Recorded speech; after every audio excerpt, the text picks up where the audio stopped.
In this tutorial in Cyberlink PowerDirector, we'd like to show you some tips on color grading by using the HSL tool. That stands for three qualities about color, which is hue, saturation, and luminance.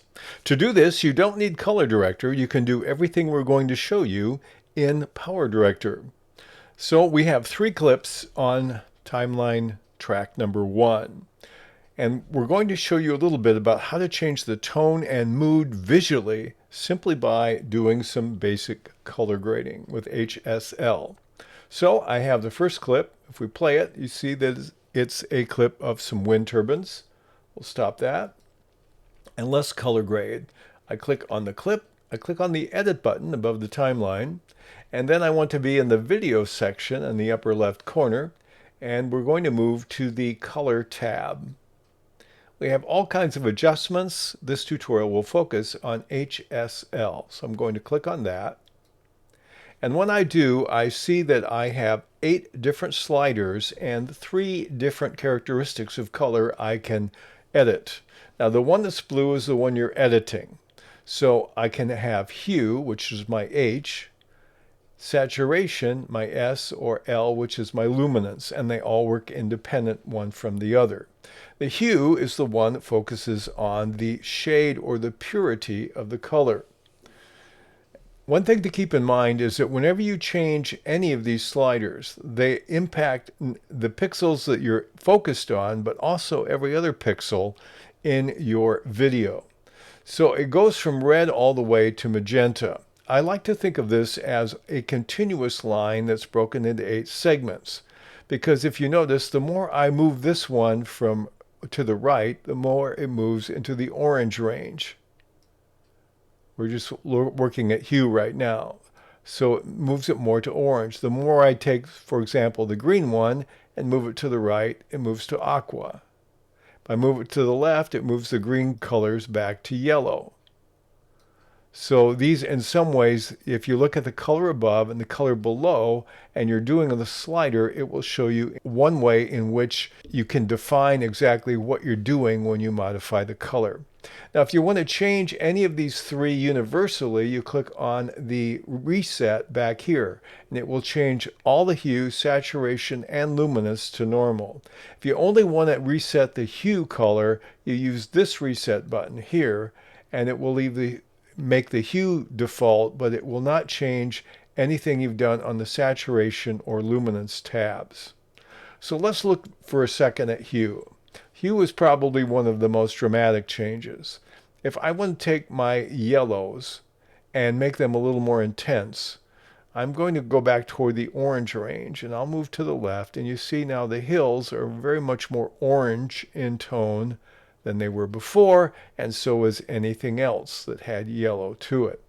Let's look at the sky, for example. When the sky, if I want it to be blue, if I want it to be a lighter blue, I'm going to move to the left. It will be more of an aqua color, because that's the name above it. And to the right, it's more of a darker blue, moving into actually the purples. That's the hue. Let's look at saturation. I'm going to reset the hue back to normal here. Let's look at saturation. Saturation, again, is intensity. So if I want the blues to be more intense blue, I'll drag to the right, and you see that. It affects the blue in the sky and the blue in the mountains. If I want it to be less so, I can back out here, and it's a less distinct blue. The intensity has gone down. I'll reset that. Now, luminance basically controls how light or dark the colors are. If I want a darker blue, I go here. If I want a lighter blue, a washed out sky, I can go here. Usually we use these in combinations. Oftentimes you'll want to change one or more characteristics in, say, the yellow together and the orange together, or you might want to change the blue and the purple together, or likewise a yellow and a green, whatever you want to do. But you notice a difference in the look and feel of the mood in my video clip just by changing a few of these. I'm going to turn it off, and you'll see the difference between this is what we started with and this is what we have now. Significantly different. let me reset all of these, and I want to show you a tool that's available if you're a 365 subscriber. You now have a tool called Targeted Adjustment Tool.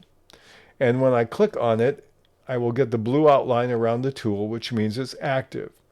What I do is I move to the colors that I want to modify, and I hold down the left mouse button, and I can drag up or down. Watch what happens when I drag up on a blue.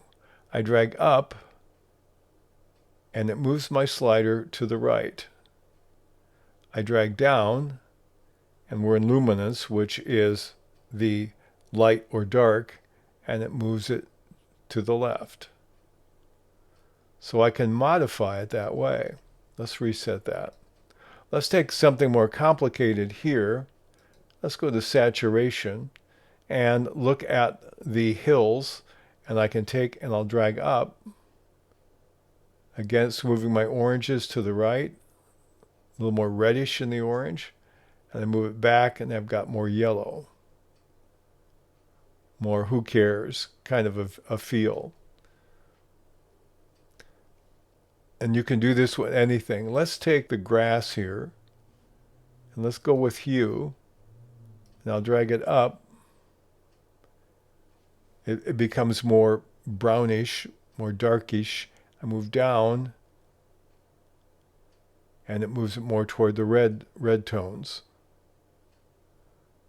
Notice again, it starts to change more than one scale at a time. The other thing you can do is, if you find that it's adjusted it and you kind of like it but don't exactly, you can make your own modifications simply by moving the sliders anywhere you want independent of that. So if you do have 365, it might be good to start with the targeted adjustment tool and then make your own changes from there. So it might be suggestive.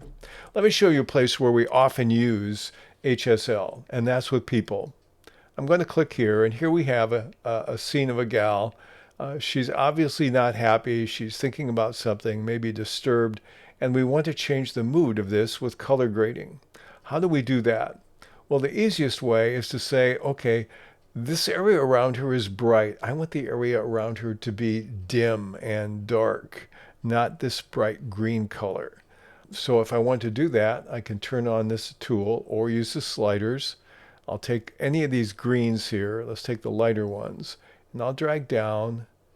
Okay.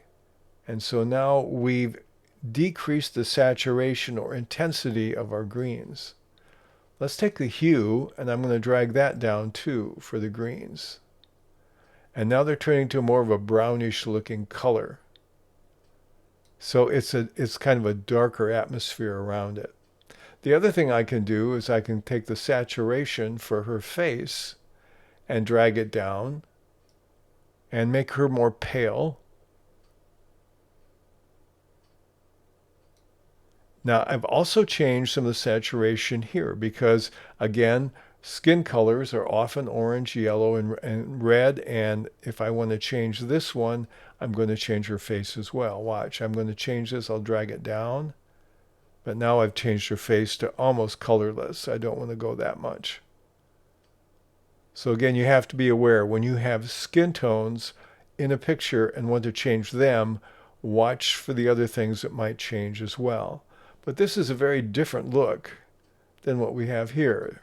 A little more foreboding, a little more upsetting. You've changed the mood by changing the color. Let's look at another one.